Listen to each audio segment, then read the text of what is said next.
কিরো ভাই এডি কি করতেছো তুমি? বুঝে নাই ভাই, এখন তার পিনিক মিনিক আর খামো না। এখন তো খালি প্রতিদিন দুধ কলা আর ডিম খামো। এক সপ্তাহের ভিতরে শরীর বানাইলাম, তোমার 5 টা 8টা গেলে বাতাসে মিয়া পড়ে যাবে। মিয়া কোন দুধ আর কলা খাইবা? হ্যাঁ এখন তো খালি গরুর কলা আর গাছের দুধ খামো। হ্যাঁ মিয়া এডি কি কম মিয়া, গরুর কলা আর গাছের দুধ খাইবা?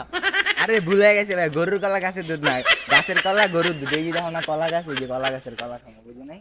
ও ভালোই, কি কইতাছো পারো?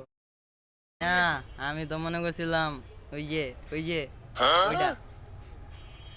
ए रहा नहीं जाता तड़प ही ऐसी है ना नहीं नहीं सोके মিয়া তুমি খালি উল্টা পাল্টাই ভাববা, বুঝো নাই? তোমার মাইন্ডসেটটা বসে নেগেটিভ। মিয়া আমার মানছে নেই, তুমি কি কইলা মিয়া গরুর কলা আর যে গাছের দুধ খাইবা? আমি তো চিন্তা ভাবনা করবো স্বাভাবিক মিয়া, তুমি যেমনে কইছো এমনি তো সবাই ভাববো।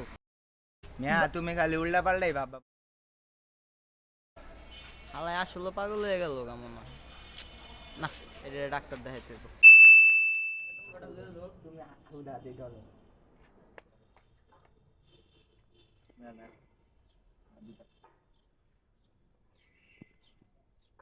কিরে তোরা দিয়ে পিনি ডলতাছস? হ্যাঁ কয় না কালকে কইলি ওই ডিম দুধ কলা খাবি, আর এডি তো ডিম কলা দুধ। হ্যাঁ পোলাটারও খারাপ বানাই লইছস, পোলাটা আজকা এই নামাজ নামাজ পড়ে আমার লগে বাইরে আইছে, পোলাটারও হিগা লাইছস ডলা না রে, ডলা খাওয়া হিগা লাইছস খারাইছ তোরা।